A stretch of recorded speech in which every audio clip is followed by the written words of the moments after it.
अक्सर बड़ी बड़ी कहानियों की शुरुआत भी बहुत धमाकेदार होती है ना?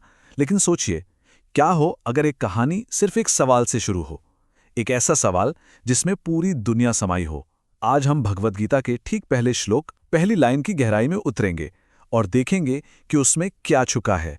जरा सोचिए, एक बहुत बड़ा युद्ध बस शुरू ही होने वाला है।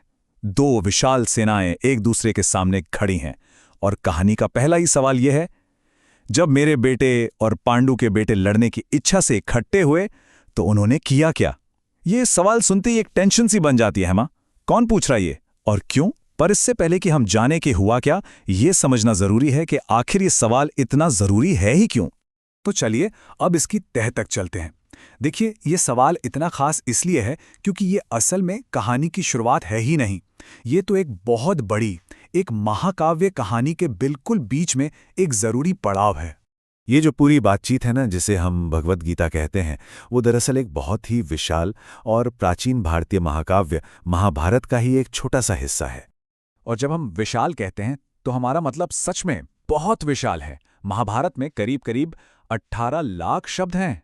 आप सोच सकते हैं, इतने बड़े साहित्यिक महासागर के अंदर गीता बस एक छोटा सा लेकिन बहुत ही गहरा और जरूरी लम्हा है जो उस महाकाव्य के सबसे अहम मोड़ पर आता है। तो भगवद गीता क्या है? ये 700 श्लोकों का एक संवाद है जो महाभारत के अंदर ही है। और इसमें होता क्या है? एक महान युद्ध शुरू होने से ठीक पहले एक योद्धा और उसके दिव्य सारथी के बीच एक बहुत ही अहम बातचीत होती है। एक ऐसी बातचीत जिसने शायद इतिहास का रुख ही बदल दिया। चलिए अब इस पहले श्लोक की एक और बड़ी मजेदार बात पर आते हैं, और वो है युद्ध के मैदान का नाम। यहां जो नाम इस्तेमाल हुआ है वो सिर्फ एक जगह का नाम नहीं है। ये नाम बहुत सोच समझकर चुना गया है और ये पूरी कहानी का टोन सेट कर देता है। तो यहां पर दो नाम सामने आते हैं। एक है कुरुक्षेत्र। ये उस जगह का असली ऐतिहासिक नाम है, मतलब कुरुवंश का मैदान। लेकिन श्लोक की शुरुआत इस नाम से नहीं होती। श्लोक शुरू होता है धर्म क्षेत्र से, जिसका मतलब है धर्म का मैदान, यानी कि सही गलत, न्याय और कर्तव्य का मैदान। तो देखिए, इस एक शब्द ने पूरी लड़ाई को सिर्फ जमीन के झगड़े से उठाकर एक नैतिक जंग बना दिया। और ये एक बहुत बड़ा सवाल खड़ा करता है ना कि भाई, एक युद्ध के मैदान को कर्तव्य का क्षेत्र क्यों कहा जा रहा है? ये जो विरोधाभास है, यही गीता के फलसफे का, उसकी फिलॉसफी का सेंटर पॉइंट है। यहीं से कर्म और धर्म के असली मतलब की खोज शुरू होती है। तो आखिर ये सवाल पूछ कौन रहा है? चलिए अब उस इंसान के बारे में जानते हैं जिसकी आवाज से पूरी बातचीत शुरू होती है। एक ऐसा इंसान जिसका नजरिया बहुत अलग है और जो चिंता में डूबा हुआ है। आइए अब इस पहले श्लोक को जरा और खोलकर देखते हैं। तो सबसे पहले बात कौन कर रहा है? ये है धृतराष्ट्र।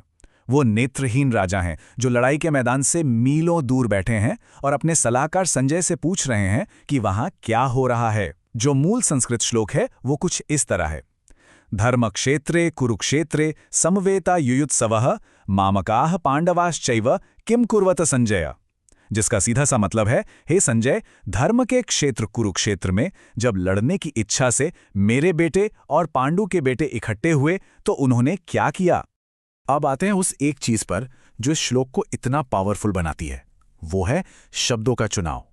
एक छोटा सा शब्द जो राजा की सोच, उनकी मानसिकता को पूरी तरह से खोलकर रख देता है, और यही शब्द आने वाले विनाश की वजह भी बताता है। बात यह है कि राजा को एक परिवार नहीं दिख रहा, उसे साफ साफ दो अलग अलग टीमें दिख रही हैं, हम और वो। ये जो बंटवारे की सोच है वो पहले ही वाक्य से साफ हो जाती है। मतलब लड़ाई मैदान पर बाद में शुरू हुई, मन में तो वो पहले ही शुरू हो चुकी थी। इस बटे हुए मन को जरा शब्दों में देखिए। वो अपने बेटों कौरवों के लिए शब्द इस्तेमाल करते हैं मामकाहा, जिसका मतलब है मेरे लोग या मेरे बेटे। इसमें एक अपनापन है। और दूसरी तरफ अपने भतीजों पांडवों के लिए क्या कहते हैं? पांडवाहा, यानी पांडु के बेटे।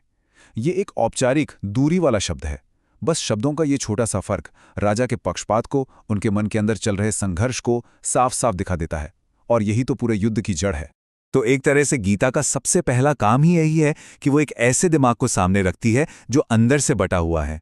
ये सिर्फ एक सवाल नहीं है, ये तो एक तरह का साइकोलॉजिकल पोर्ट्रेट है। यह हमें याद दिलाता है कि जो लड़ाइयां बाहर होती हैं ना, वो अक्सर हमारे अंदर के बंटवारे का ही आईना होती हैं। तो देखा आपने कैसे सिर्फ एक श्लोक कितनी खूबसूरती से आने वाली पूरी फिलोसॉफिकल बातचीत के लिए स्टेज सेट कर देता है।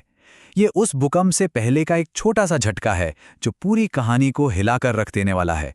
तो इस पहले श्लोक से हमें क्या क्या पता चलता है?